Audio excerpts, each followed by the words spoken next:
Mesmo depois da compra da Lucasfilm pela Disney, da mudança do antigo universo expandido para o selo Legends e da introdução do fenômeno global que foi o Grogu, a postura oficial sobre a origem do Yoda, cara, ela continua sendo uma fortaleza impenetrável lá na Lucasfilm. A triste e grande verdade aqui é que a Lucasfilm ela jamais vai revelar o nome, o planeta natal ou a história da espécie do Yoda. E isso daí, cara, não é uma questão de guardar o segredo para revelar, né, no momento bombástico aí no futuro.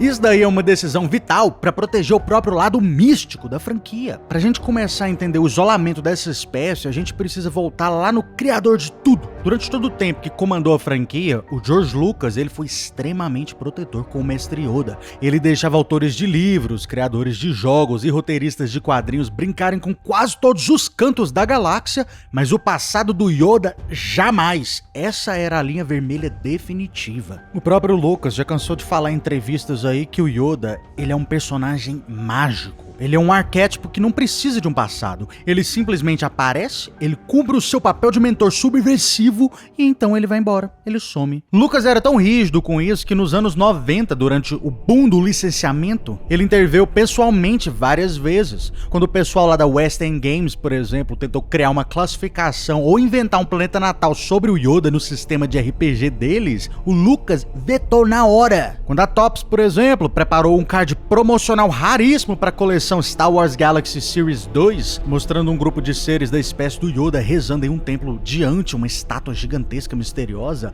a Lucasfilm na mesma hora mandou recolher e destruir todo o lote antes mesmo de chegar nas lojas. Somente raríssimas cópias aí sobreviveram. O grande problema aqui é que Star Wars tem um histórico muito complicado quando resolve explicar demais a sua própria magia. Muita gente quer muitas explicações de Star Wars, mas quando a gente recebe demais, a gente raramente gosta. O maior exemplo disso, e que serve de alerta até hoje aí nos corredores da Lucasfilm, gente, foi a introdução dos midi-chlorians lá em 1999 na Ameaça Fantasma.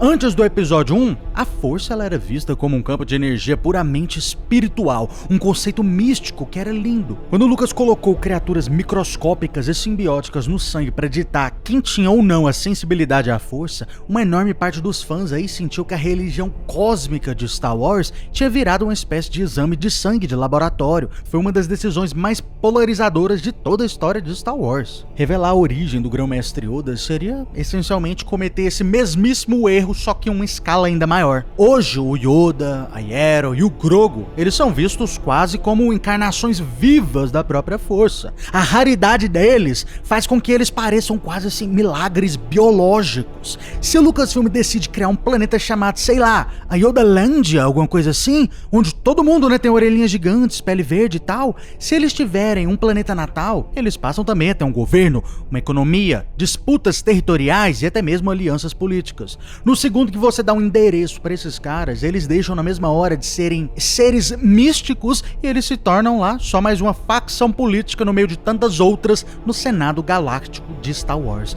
Eles perdem aquele status de uma lenda. Querendo ou não, Star Wars não é uma ficção científica pura, é uma fantasia espacial profundamente ali inspirada nos estudos de mitologia do Joseph Campbell. Na jornada do herói, o protagonista ele precisa obrigatoriamente encontrar o velho sábio, um mentor que vive completamente isolado das engrenagens da sociedade para transmitir conhecimentos ancestrais. O Yoda, ele é o ápice desse conceito. Para esse arquétipo funcionar, o personagem ele precisa pertencer a lugares selvagens e desconhecidos do universo. Quando Luke Skywalker pousa nas selvas lá de Dagobah no Império Contra-Ataca, ele espera naquele momento encontrar um grande e imponente guerreiro, mas aí ele dá de cara com uma criatura que é minúscula, morando lá numa cabana de barro e comendo ensopado de folhas. O choque entre a aparência frágil e a sabedoria colossal que move uma galáxia, esse é o ponto central do personagem. Ao contrário das outras raças, a espécie do Yoda ela não carrega nenhum tipo de peso cultural ou histórico. Pensa, por exemplo, aí nos Twi'leks. A identidade deles está altamente ligada à história da exploração e da escravidão de Ryloth. Os Mandalorianos, por exemplo, eles carregam aí séculos de tradição de armaduras, eles têm clãs e eles têm guerras contra os Jedi. O Yoda não tem nada disso. Ele não representa um governo, uma herança familiar ou até mesmo, sei lá, um tratado comercial.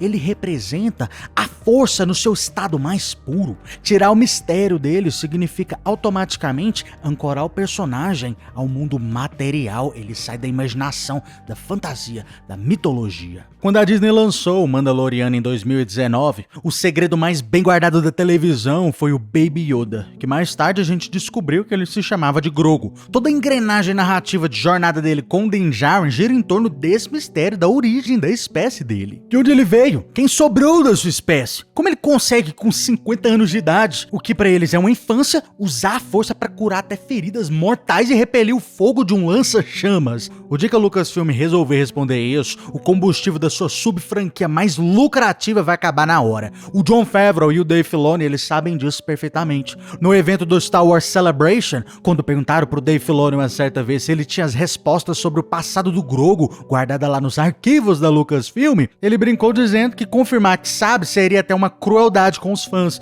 porque significaria que ele estava escolhendo esconder informação da gente. Ao longo de décadas, nem mesmo o universo expandido, os Legends, no auge da sua liberdade criativa, onde os autores aí clonaram até mesmo o Imperador Palpatine e explodiram planetas inteiros, nem eles tiveram a coragem de nomear a raça do Grão-Mestre Yoda. A gente já viu outros membros isolados aqui ou ali, como por exemplo o Mestre Vander Tokari no Conselho lá de Dantooine, no Knights of the Old Republic, ou até mesmo o Mestre Oteg lá no The Old Republic. Só que nenhum deles jamais veio acompanhado com uma ficha técnica detalhada. Os fãs chamam eles até mesmo de tridáctilos, por causa dos seus 3 dedos nas suas mãos. E já existiram teorias até mesmo que eles eram os Whills conectados ali com o Diário dos Whills. Uma teoria que infelizmente até mesmo a própria Lucasfilm já descartou publicamente. A verdade nua e crua aqui, cara, é que nenhuma resposta escrita por nenhum roteirista no mundo conseguiria superar o tamanho da imaginação que nós, fãs aqui, nós temos acumulada por mais de 50 anos. Qualquer nome de planeta, qualquer linha evolutiva ou explicação de biologia pareceria minúscula e sem graça perto da aura mística que ele tem. No final das contas, as áreas em branco no mapa de Star Wars não são falhas de construção do universo. Eles são convites pra gente continuar imaginando.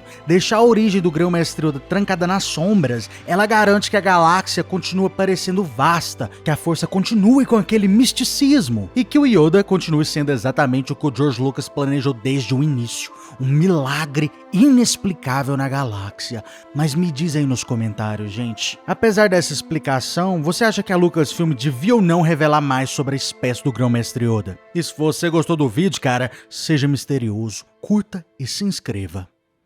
Caso contrário... Você está no conselho, mas não o consagramos mestre Jedi.